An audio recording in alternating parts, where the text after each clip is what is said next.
দেখতে দেখতে বর্ষাকাল তো পড়েই গেল।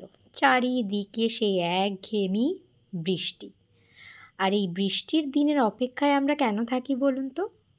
বর্ষাকালের বর্ষার রানীকে কাছে পাওয়ার জন্য। তো হ্যাঁ, আজকে আমি বানিয়ে নিচ্ছি ইলিশ মাছের একদম সিম্পল, একদম ইজি একটা রেসিপি। প্রথমেই মাছটাকে ম্যারিনেট করে রেখে দিয়েছিলাম নুন, হলুদ আর সর্ষের তেল দিয়ে। তারপর কড়াইয়ে তেল গরম হলে তাতে শুকনো লঙ্কা, কালো জিরে দিয়ে বেটে রাখা সর্ষে পোস্ত দিয়ে নেব। তারপর একটু নাড়াচাড়া করে চিড়ে রাখা কাঁচা লঙ্কা, তারপরে ঠিক কাঁচা মাছ যেগুলো ম্যারিনেট করা ছিল সেটা উপর দিয়ে দিয়ে ঠিক লো ফ্লেমে এরকমই ঢাকা দিয়ে রাখবো। ঢাকা খুললেই দেখবেন একটু তেল ছেড়ে গেছে। ব্যাস, ওপর দিয়ে একটা পাতিলেবুর হাফ, সেই ভালো মতন রস চিপে তারপর মাছগুলোকে একটু এপিট ওপিট করে নিন। তারপর আরও একটু ঢাকা দিয়ে দিন। ব্যাস, ঢাকনা খুলেই গরম গরম নামিয়ে নিন। ব্যাস, রেডি আমাদের বর্ষার রানী। বর্ষাকালে গরম ভাতে জাস্ট জমে গেছে।